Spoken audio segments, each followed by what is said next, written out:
Bonjour et bienvenue dans cette 5e édition de la rentrée digitale. Aujourd'hui, premier jour de la rentrée digitale, nous allons rencontrer Simon Valluy, qui est cofondateur de Mogo, qui va nous parler de l'UGC avec sa conférence «L'UGC, la nouvelle mode marketing». Bonjour à tous, merci beaucoup pour votre présence. Je me présente, donc je m'appelle Simon Valluy, je suis le fondateur de Mogo, le cofondateur de Mogo et le fondateur de VY Media Agency. On va y revenir juste après. En tout cas, je suis très content d'être invité aujourd'hui et pouvoir discuter un peu de la nouvelle tendance qui est l'UGC du coup. J'enchaîne. Donc, comme je vous disais, je suis le fondateur de VY Media Agency, qui est une agence dans le marketing d'influence. On va venir juste après, je vais vous expliquer un peu ce que c'est. Où on accompagne des entreprises dans leur stratégie d'influence, dans la mise en place de leur stratégie d'influence, et on accompagne également des talents, donc des créateurs de contenu, des influenceurs, dans leur développement sur les réseaux sociaux, à travers des concepts innovants, à travers des vidéos qui performent, qui créent de l'engagement, et surtout en leur proposant aussi des collaborations avec des marques qui font sens pour elles. Donc VY Media Agency, avant de parler de Mogo, qu'est-ce que c'est? Comme je vous ai dit, c'est une agence dans le marketing d'influence où on accompagne 5 profils de manière exclusive. Je vais vous présenter juste après les profils d'influenceurs qu'on accompagne. À l'intérieur de l'agence, on a également un talent manager, donc une personne qui assiste de manière quotidienne nos influenceurs pour savoir si tout se passe bien au niveau des concepts, faire des suivis également sur les chiffres, sur leurs abonnés et réfléchir ensemble à de nouveaux concepts, à de nouvelles vidéos et toujours créer un peu de l'engagement auprès de sa communauté. Actuellement, nous, on a 2 ans et demi maintenant. On a créé environ 200 campagnes d'influence. Ça va de la petite campagne Watch Shot avec une marque qui aimerait lancer un peu sa notoriété et donc passer par de la micro-nano influence à de très beaux projets. On va venir juste après. On a mis quelques noms qui sont assez sympas. Également, étant donné qu'on est quand même plutôt bien implanté sur le territoire français, on a su développer nos partenariats et on a donc, on va dire, une dizaine d'agences partenaires avec qui on travaille de manière vraiment régulière. Et on a environ 200-250 influenceurs recensés, c'est-à-dire qu'on peut activer sur différents types de projets en fonction. On vient tout de suite aux influenceurs. Donc, on a notre youtubeuse qui maintenant vient de passer les 400 000 abonnés, qui s'appelle Dream in Reality, qui a un profil vraiment, on va dire, lifestyle. Ici, elle partage vraiment son quotidien sur YouTube, Instagram et TikTok également. Donc, ça va vraiment là en ce moment, les astuces pour la rentrée scolaire, à des idées de tenue, etc., etc. Donc, on peut voir les vues qu'elle fait. On a également Maëlys GR qui est notre talent manager et également influenceuse et qui a le même profil que Valentine dans le sens où elle est très orientée lifestyle, bien-être. Et là, elle raconte vraiment aussi toute sa vie, toutes ses journées, comment ça se passe entre le boulot, l'alternance, les cours, etc., etc. Et là, on a nos 3 derniers profils qui sont des profils plutôt Instagram et TikTok. Donc, vous pouvez voir sur votre gauche la Juliette RC qui est un profil TikTokeuse, pardon, où là, elle raconte vraiment, elle a des concepts vraiment bien à elle, avec des contenus très esthétiques, ce qu'on appelle donc visuellement sympa à regarder, où elle donne des astuces sur l'habit, sur des outfits, etc., etc. Ensuite, on a Sophia BNB qui vient de passer la barre des 100 000 abonnés sur Instagram. On est très content et on l'accompagne depuis peu, donc on est content de ses résultats déjà. Un profil qui a vraiment la joie de vivre, qui est aussi dans le lifestyle, à savoir qu'elle adore la création de contenu. Elle a aussi un podcast comme vous pouvez le voir, vous irez voir, c'est super intéressant. Une chaîne YouTube et également un compte TikTok. Et pour finir, on accompagne également Clara, qui est notre jeune maman du groupe, qui a tout juste 19 ans et qui a déjà une petite fille. Donc elle raconte un peu sa vie de jeune maman, à la fois étudiante, à la fois créatrice de contenu. Donc elle a plein de casquettes différentes et ça attire énormément d'attention au niveau de sa communauté. On peut voir sur sa dernière vidéo, par exemple, 1,8 million de vues. Donc c'est quand même des stats assez impressionnants. Voilà.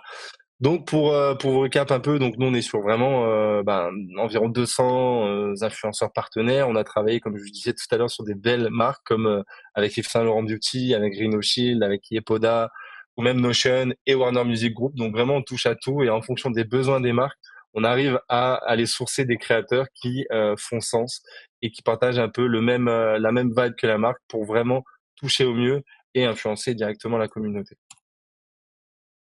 Maintenant, on va parler de Mogo, bon bah alors l'UGC, qu'est-ce que c'est au final? Est-ce qu'on parle de cinéma, UGC? Évidemment non, vous l'aurez compris. L'UGC signifie tout simplement User Generated Content, donc c'est du contenu créé par les users, donc par les utilisateurs, les clients. Au final, la grosse différence, on va y venir, mais là, on ne parle pas forcément de communauté, d'accord? On parle vraiment de vidéos UGC avec des créateurs UGC, des créateurs de contenu UGC, à différencier de créateurs de contenu tout court, d'accord. Cependant, il y a quand même des points sur lesquels les deux se rejoignent, notamment sur la maîtrise de certaines compétences. On va y revenir juste après avec Swanny, qui est créatrice de contenu et qui va vous expliquer vraiment en détail tout ce qu'il faut maîtriser et quelles sont les casquettes qu'il faut avoir.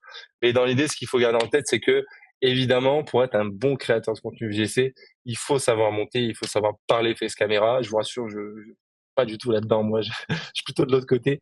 On arrive à analyser si les profils sont bons ou pas, mais en réalité, ça demande énormément de maîtrise et compétences.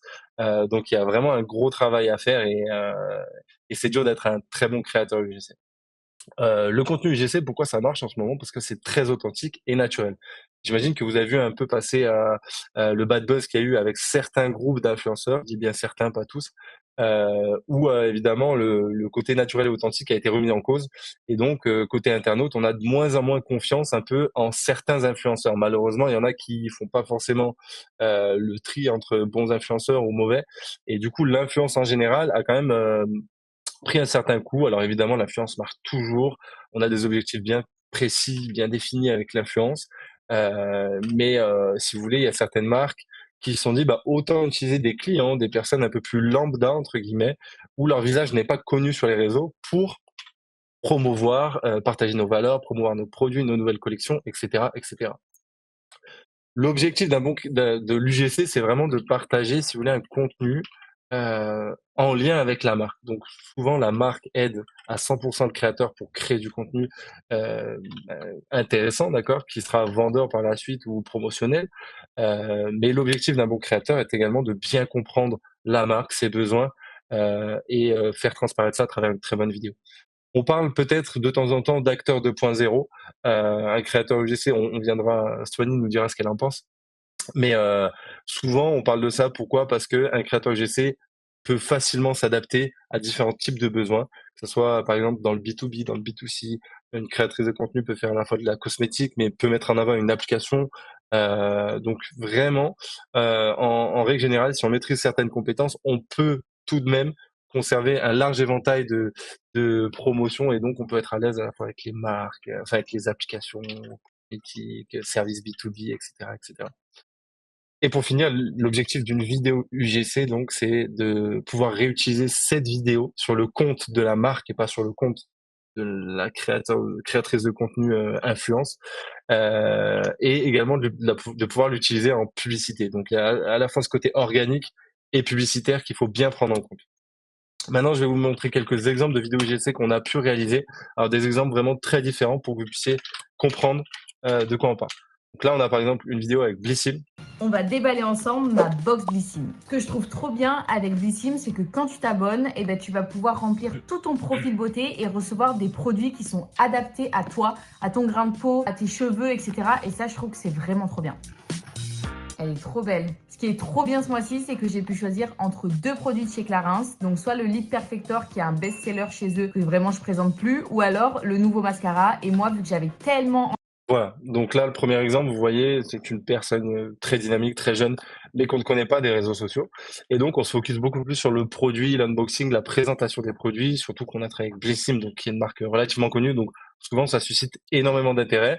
L'objectif de la vidéo, on va y venir, mais c'est d'être très dynamique. On va être sur 1 minute, grand maximum de vidéo, pour vraiment présenter Blissim et la box. Ensuite, là, on a un profil qui est beaucoup plus mature, d'accord, et qui passe tout aussi bien à la caméra, vous allez le voir tout de suite. Vous voulez renforcer votre marque? Utilisez au mieux les réseaux sociaux, créer des concepts inoubliables et obtenir une audience de fans engagés? Tout est là-dedans. Je travaille dans le marketing depuis 10 ans et je viens de tomber sur une vraie mine d'or. Pour fêter les 20 ans de Facebook, Michael Ilouz, un pro de la com, lui aussi vient d'écrire ce livre pour nous partager son expérience et nous filer quelques bons conseils au passage. Evolution Story, c'est... Voilà, donc là, on a un profil qui est ultra dynamique, ultra naturel, qui est sûr de lui quand il parle. La qualité audiovisuelle est incroyable. et qui donc met en avant et qui se fait passer donc pour un expert marketing. En réalité, il l'est, d'accord, mais je suis pas sûr qu'il ait 10 ans d'expérience. Mais pour vous expliquer aussi qu'un créateur peut facilement s'adapter au script et au briefing, donc pour vraiment se mettre dans la peau d'un personnage. Et pour finir, on a un profil plus jeune, donc dynamique, où là, l'objectif, c'est d'aller très vite et de dire énormément de choses. Donc vous allez le voir tout de suite. Tu cumules les avis négatifs sur Google et t'arrives pas à t'en sortir tout seul, c'est normal. 1. Tu perds énormément de temps car c'est sûrement pas ton travail de développer des sites internet et de gérer des réseaux sociaux. Arrête-toi tout de suite et concentre-toi sur ton cœur d'activité. 2. T'as pas envie de gérer ta réputation en ligne, Meditrust met en place une solution automatisée pour collecter des avis Google positifs et authentiques. Après chaque interaction, tes contacts reçoivent un questionnaire. S'il est positif, on récupère un avis Google ou autre. Et si tes utilisateurs sont mécontents, on te permet de traiter le problème à l'abri des regards. 3. Si t'as une mauvaise réputation en ligne et si t'es pas visible sur Google... Voilà, donc là, vous l'aurez compris, l'objectif, c'est de vendre ce produit à des personnes qui veulent donc mettre en avant leur business sur Google. Donc, on est dans le B2B. L'objectif de cette vidéo, ça sera évidemment d'être utilisé en ads pour aller cibler des personnes qui ont des problèmes de visibilité sur Google ou ailleurs. Là, on a une musique de fond qui est très dynamique. On a une créatrice de contenu qui est ultra authentique, naturelle et qui est un peu dans cet effet d'urgence. Tout ça, évidemment, est bien briefé, scripté en amont de la vidéo. On discute avec la marque et l'objectif, c'est de vraiment sortir une vidéo, produire une vidéo qui est au goût de la marque. Donc maintenant, on va parler un peu de la vidéo UGC en tant que telle. Souvent, on retrouve toujours la même structure dans une vidéo, c'est-à-dire qu'on a un hook. Donc le hook, c'est ce qu'on appelle une accroche, d'accord? Souvent, c'est les 3, 4, 5 premières secondes de la vidéo qui permettent vraiment d'accrocher l'attention de l'internaute. Donc c'est ultra, ultra important de travailler votre hook pour faire des vidéos UGC performantes et des vidéos tout court d'ailleurs. Je vous donne par exemple un exemple très simple, mais souvent quand au début de vidéo on vous montre le résultat final ou alors on vous dit attendez la fin de la vidéo parce que j'ai une surprise pour vous, des choses comme ça suscite l'intérêt et on a envie de rester jusqu'au bout. Ça c'est un hook, c'est fait exprès pour essayer de vous garder jusqu'à la fin de la vidéo. Ensuite, on a le corps de la vidéo, évidemment, où ici, on va mettre en avant nos arguments de vente, d'accord, les valeurs de l'entreprise. Vraiment, ça va être l'objectif de la vidéo, qu'est-ce qu'on veut mettre en avant. Et le call to action à la fin, ça va être, par exemple, quand on va pousser l'internaute à faire plus que regarder la vidéo, c'est-à-dire remplir un formulaire juste en dessous, cliquer sur le lien, utiliser le lien swipe up, etc., etc. On voit que à gauche, on a écrit témoignage, micro-trottoir, unboxing, mise en scène. Donc ça, c'est les différents types de vidéos UGC qu'on peut produire. En réalité, on peut en produire énormément, d'accord. À savoir que, en règle générale, le témoignage, facecam, l'unboxing, ça se fait encore un peu. Micro-trottoir, ça marche extrêmement bien. Et les mises en scène, alors ça veut tout et rien dire entre guillemets, dans le sens où il vous suffit de bien réfléchir à ce que vous voulez mettre en scène. Si vous voulez faire intervenir votre ami, votre conjoint, etc., votre animal de compagnie, vous pouvez. Hop. Ensuite, quelle est la différence du coup entre UGC et influence? Je pense que vous l'avez un peu compris, mais on va y revenir quand même. Donc, à votre gauche, vous voyez l'influence, communauté, engagement. Alors, comme on l'a dit tout à l'heure, il y a, pour différencier les deux, le terme communauté est ultra important. C'est-à-dire que dans l'influence, une marque va payer pour faire de l'influence, pour intégrer directement et être mis en avant depuis le compte de l'influenceur. D'accord? Donc, pour toucher la communauté de l'influenceur en question. Ici, on va parler d'engagement, donc de taux d'engagement qui est différent en fonction déjà de la marque, du projet avec lequel vous allez travailler et surtout de l'influenceur avec lequel vous allez travailler. Est-ce que la communauté de l'influenceur va être réceptive ou non par rapport à votre produit, votre service? Dans l'influence, on parle également de tarifs qui varient en fonction du nombre de votre communauté, du nombre d'engagements, des statistiques en règle générale. Et donc, pour finir, donc l'influence, c'est vraiment le fait de poster sur le compte de l'influenceur. L'UGC de l'autre côté, donc c'est des personnes, on l'a vu, qui sont inconnues au bataillon, entre guillemets, donc des personnes qu'on ne reconnaît pas et on va vraiment se focus sur le produit, le service, la marque directement. On parle beaucoup plus d'authenticité et du côté naturel en ce moment parce que évidemment, quand on ne connaît pas la personne, on ne sait pas si elle fait des collaborations ou non de manière régulière, comme un influenceur peut le faire tous les mercredis, par exemple.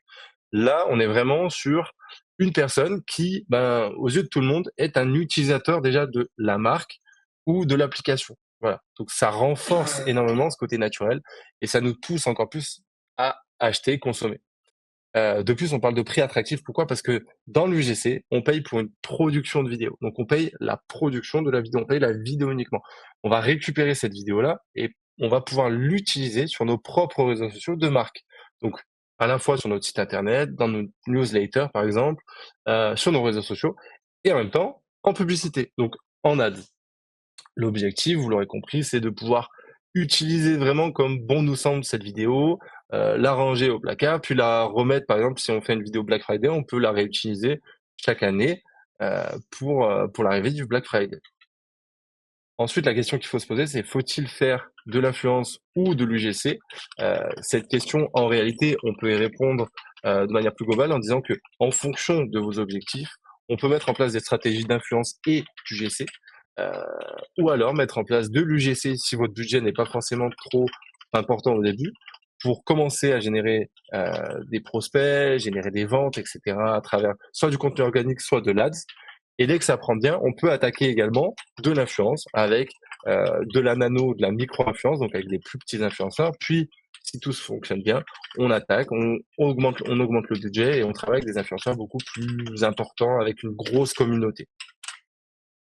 Et maintenant, Mogo. Qu'est-ce que c'est Mogo? Mogo, donc c'est la plateforme qu'on a développée entre moi et mon cofondateur, qui a le même nom que moi d'ailleurs, parce que c'est mon frère, donc c'est normal, qui s'appelle Pierre, qui lui gère vraiment la partie informatique, tech, etc.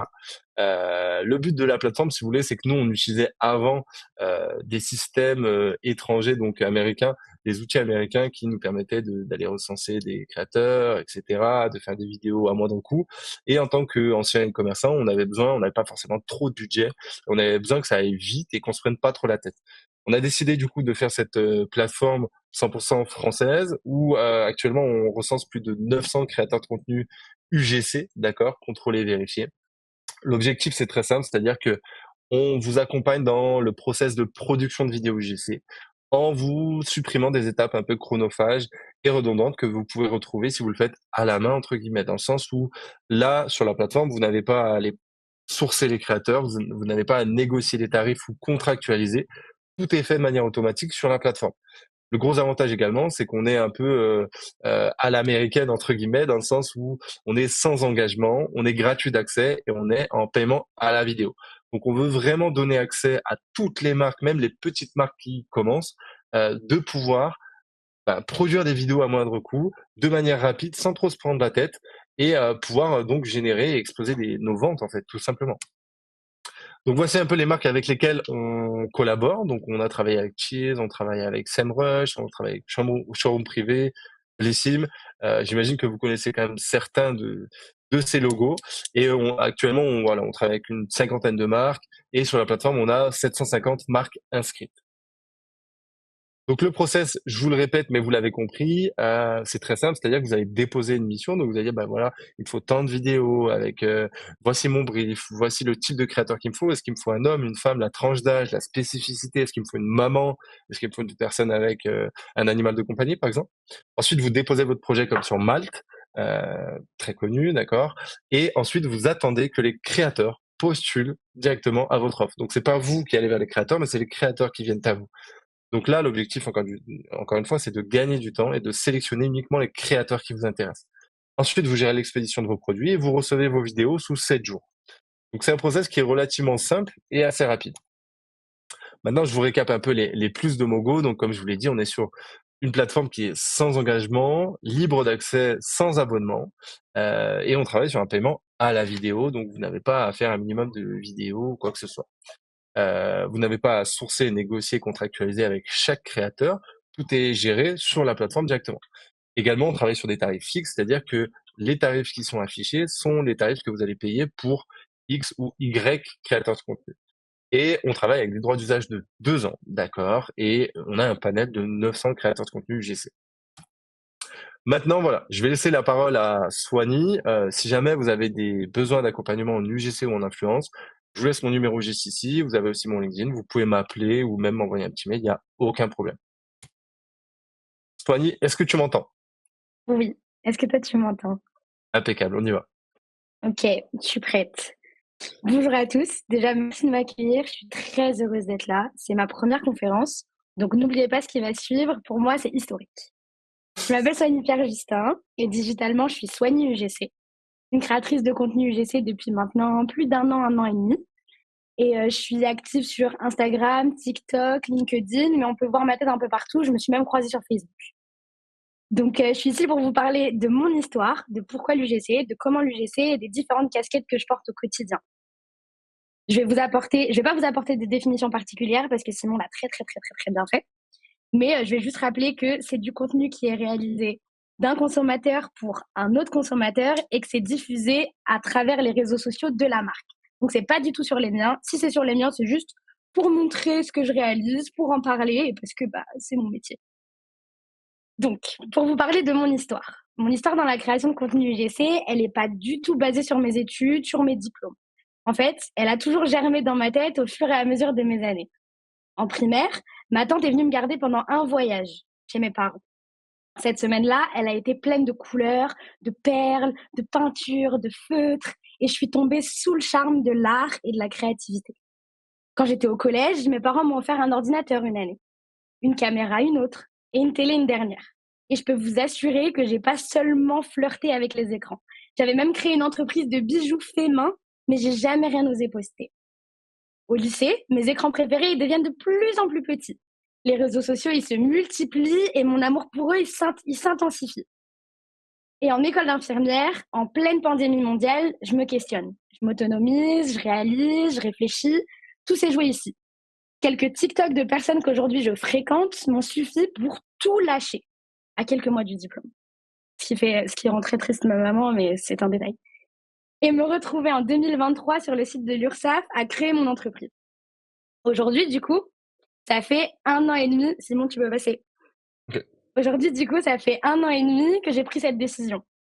J'ai travaillé avec plus de 50 marques bien différentes. J'en ai mis quelques-unes là, comme Season Me, Otakos, Birouchi, Prima Prix avec Simon, Wella et d'autres. Des produits capillaires, des produits pour mes animaux, parce que j'ai beaucoup d'animaux, des restaurants. Et mes vidéos, elles ont toutes apporté des résultats aux marques qui m'ont fait confiance. Au milieu, je vous ai mis quelques-unes de mes vues. Il y en a certaines, elles sont à 1 million, d'autres, elles sont à 25 000. C'est variable. Simon, tu peux encore changer. Pourquoi l'UGC ? Pourquoi j'ai choisi l'UGC ? J'ai choisi l'UGC parce que c'était la première fois que je voyais un métier accessible réunir toutes mes passions. Parce qu'on aime tous tester de nouveaux produits, mais on a plus envie d'acheter un produit s'il est présenté par quelqu'un soit qu'on connaît, soit qui nous ressemble, soit de très lambda, que par un influenceur qui a une vie qui est très éloignée de la nôtre. Du coup, mon principe, donc le principe de l'UGC, c'est de présenter au monde digital mes produits chouchous. Je dois l'avouer, j'étais persuadée que c'était facile. Que j'allais juste devoir me filmer toute ma journée et que ça allait glisser naturellement.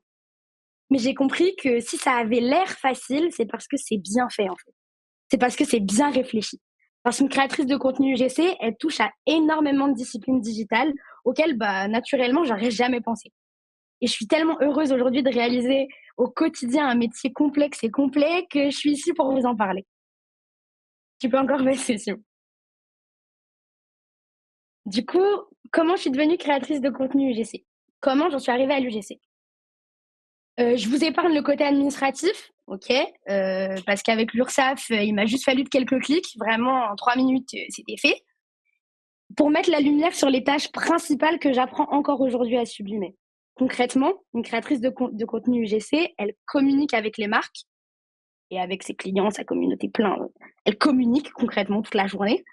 Elle réalise des scripts à l'aide de briefings qu'elle reçoit de certaines marques, parce que c'est important. Elle organise et réalise des tournages, elle fait le montage et elle fait même le suivi après la collaboration, elle analyse ses résultats. Donc, c'est pas juste quelques petites filles qui sont assises et qui se filment toute la journée, c'est beaucoup plus intense que ça.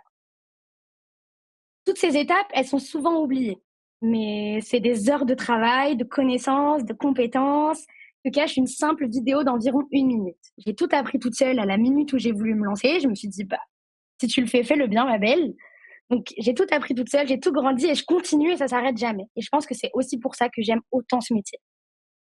Pour vous parler de mon salaire, parce que je pense que ça intéresse beaucoup de gens, c'est variable en fait. Je peux même pas vous donner un chiffre. Exemple, janvier, je prends l'exemple. Si en janvier j'ai fait 0 € et en juillet j'ai fait 3 000 €, genre, c'est le principe de l'UGC.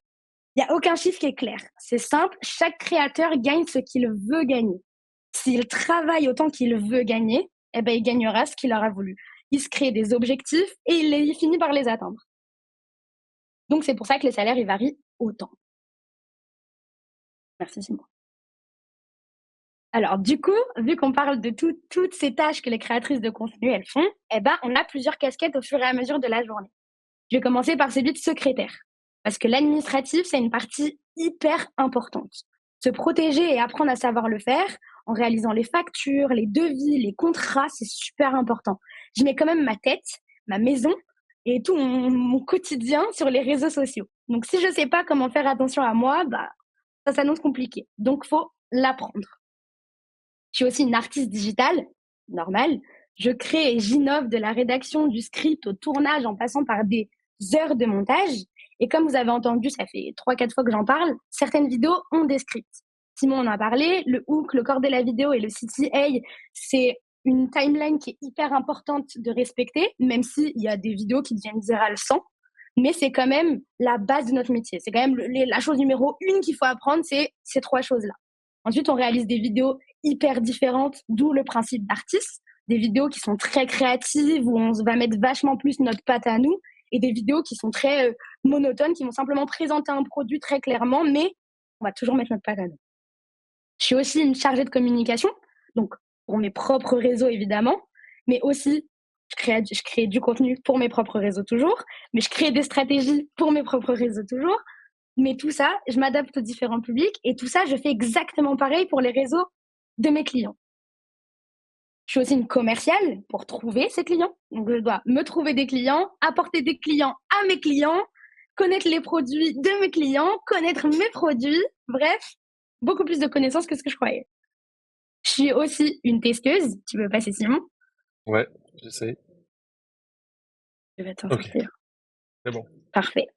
Je suis aussi une testeuse parce que du coup, je reçois, donc pour recevoir les clients, c'est ça que je disais, on pouvait passer par 3 façons différentes. Donc, il y a les agences / les plateformes comme Simon et Mogo. Il y a aussi les inbound, donc c'est les clients qui viennent directement à moi, donc qui m'ont croisé sur les réseaux sociaux. Et c'est pour ça que c'est important de mettre ces réseaux sociaux en avant et de parler de ce qu'on fait, de comment on le fait sur les réseaux sociaux. Ça permet de se faire repérer. Et aussi la prospection. Donc là, c'est moi qui vais directement vers les marques que j'aime bien, que j'utilise au quotidien. Voilà. Du coup, je suis une testeuse. Parce que les marques qui viennent me voir et que je connais pas, bah, c'est important que je m'adapte avec leurs produits et que je tombe amoureuse du produit. Parce que sinon, je peux pas le mettre correctement en avant. Et les marques que moi, je contacte, bah, je les connais déjà, je l'ai déjà bien testé, c'est déjà bien dans mon quotidien. Du coup, le principe de testeuse est souvent oublié, mais c'est quand même super important. Parce que s'il y a une marque que j'ai pas aimée, un produit que j'ai pas aimé, bah, sincèrement, je vais pas faire la vidéo. Je vais simplement le dire, je n'ai pas aimé le produit. Donc, je reste quand même authentique et honnête. Je suis aussi une éducatrice parce que j'apporte des connaissances pour changer les comportements des gens. Donc, souvent en ma faveur ou en la faveur de mes clients. Mais j'informe le monde qu'il y a des produits et des enseignes qui sont révolutionnaires et qui existent. On a souvent l'habitude d'aller dans les mêmes endroits et d'utiliser les mêmes produits. Et peut-être que ce produit-là, bah, au final, il y avait un détail sur le produit qui nous dérangeait. Par exemple, j'ai travaillé pour une brosse où quand on appuie derrière, eh ben, il y a les cheveux qui sortent. Ça peut être bête, mais j'imagine le nombre de temps et le nombre d'heures qu'on a passé à enlever les cheveux de la brosse. Là, en un clic, c'est réglé. Littéralement, en un clic, c'est réglé. Et du coup, ça, c'est un produit qui m'a vraiment, vraiment, vraiment plu. Révolutionnaire, ça change de nos habitudes et ça nous aide au quotidien. Donc ça, c'est le genre de produit que je mets en avant. Je suis aussi une analyste parce que surtout, tout ce que je viens de vous dire, tout le temps, en permanence, j'analyse tout ce que je fais, tout ce que je dis, mais en particulier les résultats de chacune de mes campagnes que je mène. Et aussi, je suis Soigny Perjustin, finalement. Je dois rester moi, je suis authentique et je dois jamais m'oublier. Je dois pas agir comme Simon a dit, on est des acteurs 2.0. Mais je veux pas du tout m'oublier dans ce que je réalise. J'ai pas envie de juste lire un script naturellement. Je veux vraiment l'intégrer à l'intérieur de moi, parler de moi et de mon expérience.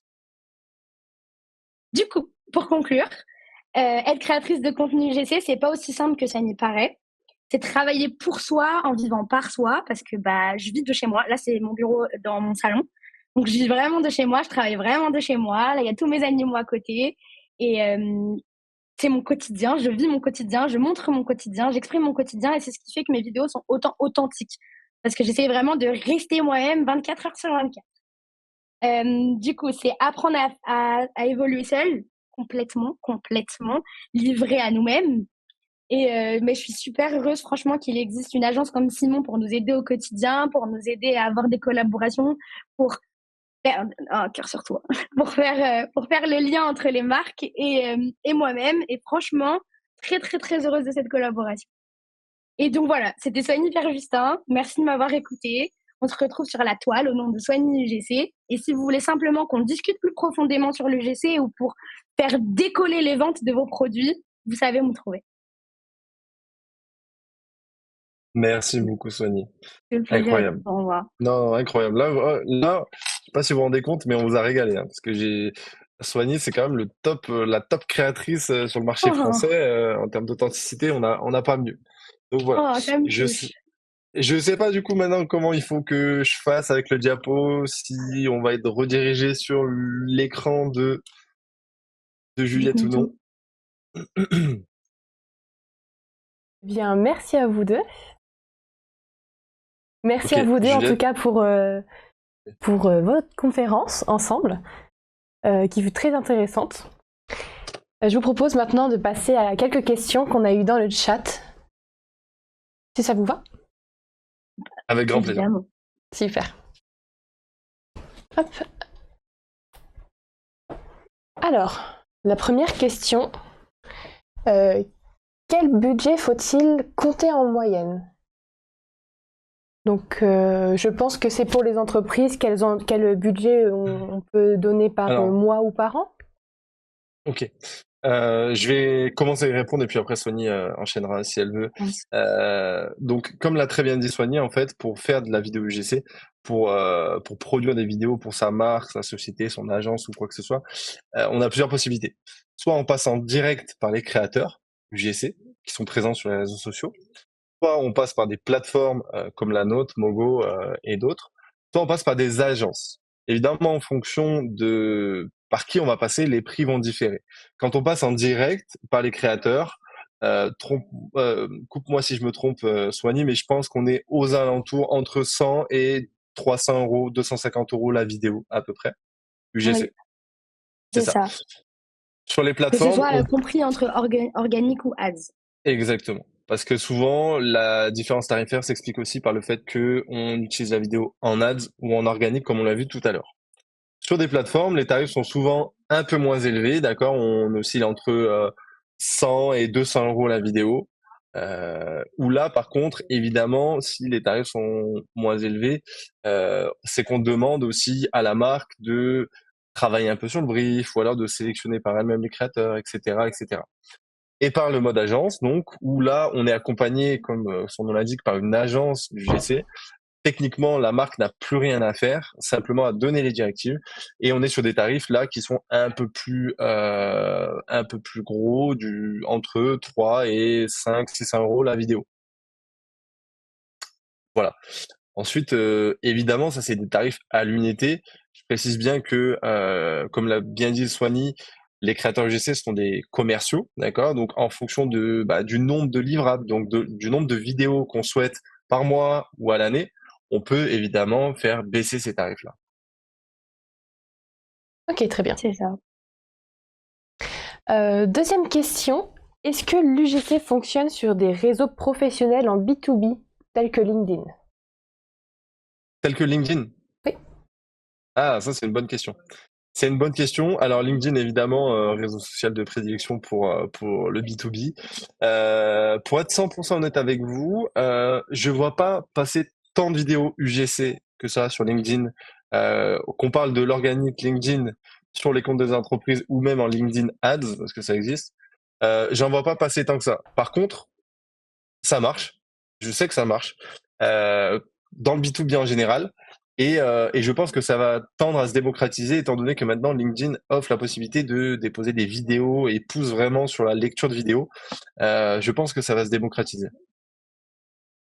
Et de mon point de vue de créatrice de contenu UGC, j'ai quelques collègues à moi qui se développent énormément sur LinkedIn, qui avancent beaucoup avec des marques qui commencent tout juste, vu que la vidéo vient d'être mise sur LinkedIn. Donc vraiment, c'est tout nouveau, mais ça commence vraiment à exploser.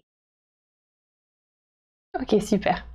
Donc c'est vraiment quelque chose qui va être amené à être, comment dire, utilisé Utilisé de régulièrement. manière régulière. Ouais, c'est ça. C'est ça. Génial. Nous avons une autre question. Donc, ça va plutôt être pour Soigny, je pense. Créateur UGC peut-il être un métier à temps plein? Je pense que la question veut dire que là, votre quotidien est résumé autour de beaucoup d'expertise. Est-ce que on peut en vivre? Est-ce qu'on doit, faire un travail parallèle à côté pour justement ces mois comme janvier qui sont à zéro, pour pallier un petit peu à tout ça? Ou est-ce que la moyenne annuelle vous permet de vivre en fait de l'UGC? Personnellement, je vais répondre très facilement. Personnellement, je vis de l'UGC.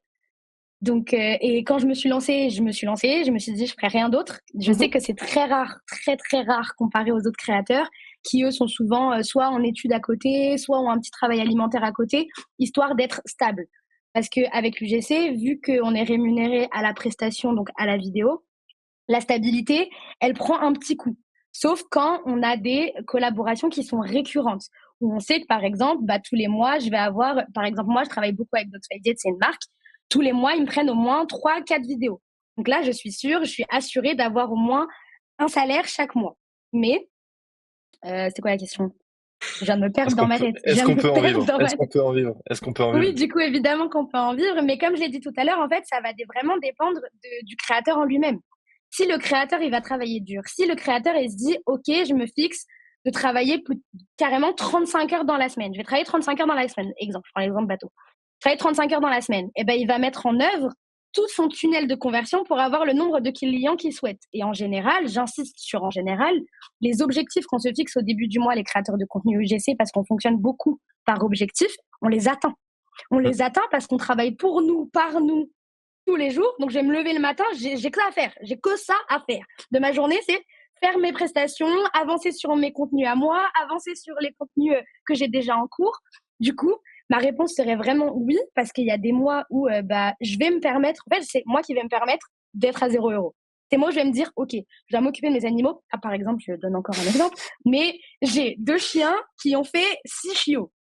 Donc, je passe énormément de temps à la maison. Donc là, m'occuper des animaux et tout, c'est un temps monstre. Donc, ça pèse sur le travail. Je vais passer moins de temps au travail, mais plus de temps avec eux. Mais je peux me permettre parce que le mois d'avant, j'ai fait 2 fois plus d'argent que prévu. En fait, on va gérer en fonction de nous. C'est vraiment pas comme un salaire, pas comme un CDI, CDD où on sait exactement quel salaire on aura à la fin du mois. Là, je sais pas, mais je fais ce que je veux. Je vais obtenir ce que je veux. Je vais prospecter, je vais recevoir des inbound, je vais avancer sur mes réseaux. Et c'est comme ça qu'on obtient et qu'on arrive à vivre de l'UGC. Donc oui, on peut vivre de J'ajouterais juste l'UGC. un petit mot quand même, c'est que faites bien attention à tout ce que vous voyez sur les réseaux sociaux.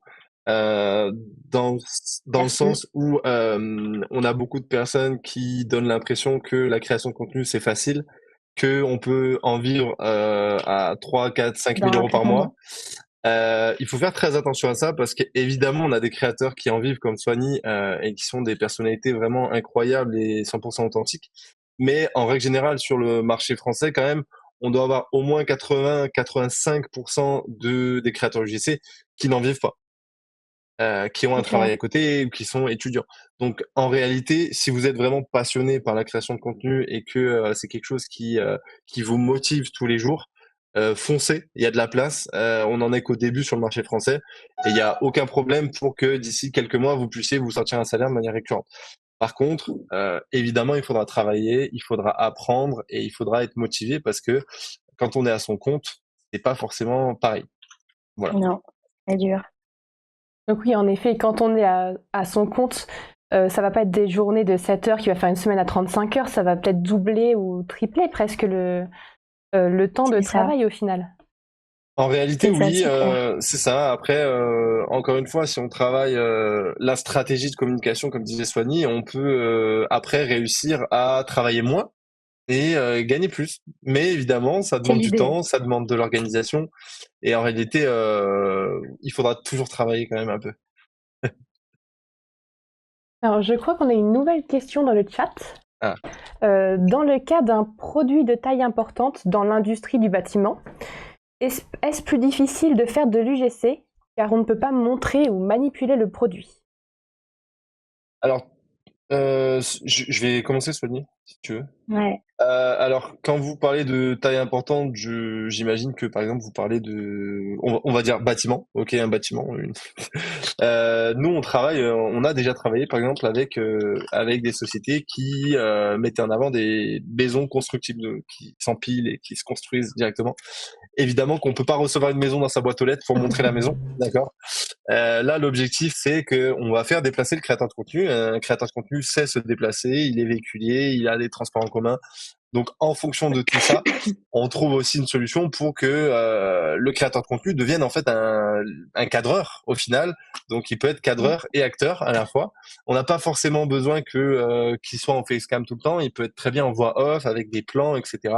Souvent, il a aussi une très belle expertise sur comment prendre des vidéos sympas visuellement. Donc, il y a ça à prendre en compte. Mais voilà, nous, on a travaillé avec ça. On a travaillé aussi avec des mécanos qui envoyaient des turbos de voitures. Donc pour vous dire, on travaille vraiment avec de tout et ça s'envoie où on trouve dans tous les cas une solution de comment mettre en avant le service, le produit de n'importe quelle taille. Exactement, si je peux réenchérir sur ce que tu as dit. Vas-y. Il y a pas mal de vidéos que j'ai filmées sur place, donc pour des magasins par exemple, ou des activités même. Et en général, même si j'arrive sur place avec un briefing, je vais voir, vu que c'est moi la créatrice et que je suis une artiste digitale, je vais voir comment je peux mettre en valeur le produit de la meilleure des façons. Donc, pour arranger la marque et pour m'arranger moi. Donc, si par exemple c'est à distance et que ni moi ni la marque on peut se déplacer et qu'il n'y a aucune façon, eh ben, les b-rolls vont super bien fonctionner. Donc, c'est juste des images qui ont été prises du produit, de la marque, de son histoire et tout. Et je vais parler en face cam par-dessus pour mettre en avant les choses. Donc, peu importe le produit, peu importe la marque, peu importe, l'UGC est applicable à absolument toutes les marques, tous les produits, tous les types, parce que tous les artistes digitaux sont là en fait. Et du coup, toutes les façons de créer une vidéo sont là. En réalité, voilà, pour rappel, l'UGC, c'est quand même du contenu créé par l'utilisateur, par le client. Donc, si vous êtes une entreprise et que vous avez des clients, ça s'applique. On va forcément réussir à faire une vidéo. Ok, donc il n'y a pas du tout de secteur d'activité qui ne permet pas de créer des contenus UGC? Alors, effectivement, il y a des secteurs par contre qui sont réglementés au niveau de la promotion, comme la chirurgie, les choses comme ça. Ça, faut faire très attention évidemment. Et normalement, on n'a pas le droit. Du moins dans l'influence, je suis persuadé je suis sûr et certain. L'UGC, vu que c'est encore très nouveau, il y a des textes de loi qui sont en train d'être mis en place, qui sont en train d'être modifiés, des textes de loi de l'influence qui vont intégrer l'UGC. Évidemment, si c'est des secteurs très spécifiques liés à la santé ou des choses comme ça, on vous préconise quand même de vous renseigner auprès d'un avocat ou quelque chose comme ça. Ok. Tout est dit. Nouvelle question dans le chat. Est-ce que Mogo nous assiste dans la recherche de partenaires? Alors, si par partenaire, on entend créateur de contenu, effectivement, oui. Effectivement, l'objectif de la plateforme Mogo, c'est de vous mettre à disposition 900 créateurs de contenu UGC contrôlés, audités, vérifiés, c'est-à-dire qu'on leur fait passer un petit test à l'entrée, un petit test très simple au final pour certains et plus difficile pour d'autres qui se lancent, où on leur demande de faire une vidéo facecam, montage, voix off, etc. Des choses qui techniquement sont tout le temps demandées aux créateurs UGC. Et si le créateur est assez bon pour nous, pour nos critères, alors on l'accepte. Et l'objectif de Mogo, évidemment, pour une marque, c'est de déposer un projet, de dire moi je recherche une femme de 24-35 ans qui est spécialisée dans le make-up, mais je sais pas trop où chercher. Et l'objectif de la plateforme, c'est que l'offre est déposée sur notre réseau et les créateurs postulent à la mission, donc les créateurs viennent à vous directement. Donc vous allez trouver vos partenaires, si le terme partenaire veut bien dire créateur de contenu UGC. Ok, très bien. Et dans le cas contraire, pour les créateurs d'UGC, ils n'ont qu'à aller sur votre plateforme et voir toutes les, du coup, comme offres, on va dire, ou demandes des entreprises, et de choisir et postuler, du coup. C'est ça? Exactement, c'est ça. Très bien. Le principe de Mogo, c'est d'aider aussi, par exemple, les profils comme Soigny, qui ont des inbound, qui ont des demandes de leur côté, qui travaillent sur des projets de leur côté. mais qui peuvent aussi postuler sur d'autres projets pour arrondir les fins de mois, pour gagner plus d'argent et faire des vidéos sans la partie prospection. Parce que la partie prospection pour les créateurs de contenu qui débutent, c'est relativement difficile parce que les marques sont souvent sollicitées tous les jours par des mails, des appels de créateurs de contenu, d'influenceurs, d'agences, de partenaires. Donc là, l'avantage de Mogo, c'est qu'en tant que créateur, si on veut débuter, on peut postuler aux offres et gagner de l'argent en réalisant des vidéos. Parfait. Est-ce qu'on a de nouvelles questions dans le chat? Non? Ok, super. Eh bien, merci beaucoup à vous deux. Merci à vous, surtout. Super. Merci à vous. Ouais. Merci à toutes les personnes qui ont assisté au live et qui ont posé des questions. Donc nous, on va republier toute cette conférence d'ici la fin d'année, une marge assez longue. Et puis je vous dis à bientôt pour des nouvelles conférences de la rentrée digitale.